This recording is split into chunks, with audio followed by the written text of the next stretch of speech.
in the heart of the unforgiving north, where the frozen fjords looked like a giant's broken teeth and the sea roared with ancient fury. The name Rollo was whispered on the wind. They said he was born with a storm in his heart and the strength of a bear in his arms. His story began not in a king's hall, but in a small village nestled by the sea, where he learned the ways of the longship and the axe. From a young age, Rollo was different.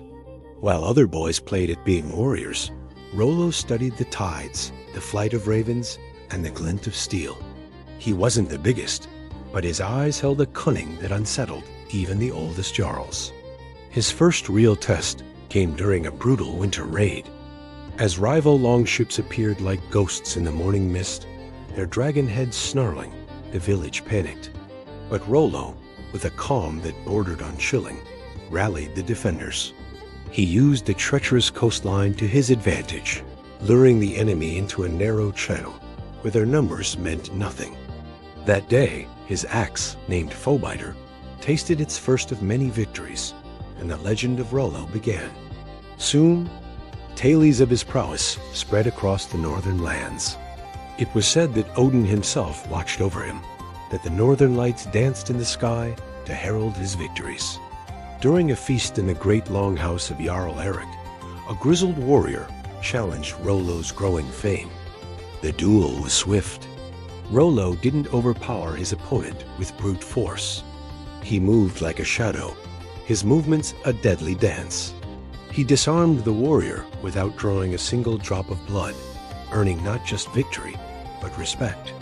He understood that true power wasn't just in winning a fight, but in knowing how to avoid one. His most famous exploit was the journey to the Serpent's Maw, a treacherous stretch of ocean where even the kraken was said to fear the waves. A rival king had stolen a sacred artifact, and Rollo swore an oath to retrieve it. For days, his longship, the Sea Wolf, battled monstrous waves and unnatural storms. The crew, on the brink of mutiny, saw Rollo standing at the prow, unflinching, his gaze fixed on the horizon as if challenging the gods themselves. When a monstrous sea serpent, its scales shimmering with an eerie green light, rose from the depths, Rollo did not hesitate. He grabbed a harpoon, its tip forged in dragon's fire, and with a mighty roar hurled it deep into the beast's eye. The creature thrashed, creating a whirlpool that threatened to swallow them whole. But Rollo held the line, his muscles straining as he battled the monster from the abyss.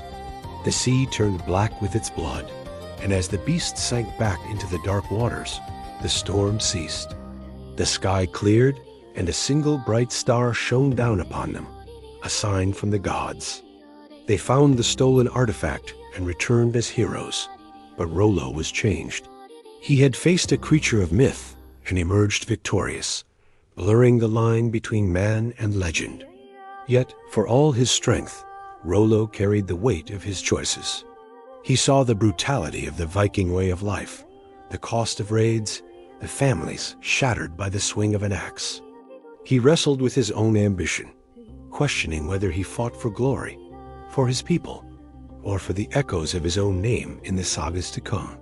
As years passed, Rollo's hair turned the color of winter frost, but his eyes remained as sharp as ever. He became more than a warrior.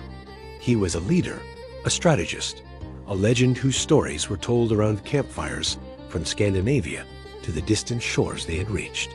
They said he could speak to wolves, that his axe could cleave mountains, that he once wrestled a frost giant and won. The man, Rollo, slowly faded, replaced by the myth.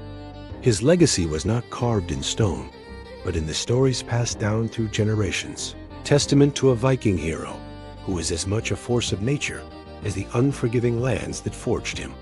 His tale became a permanent thread in the grand tapestry of Norse folklore, a story of courage, doubt, and the making of a legend.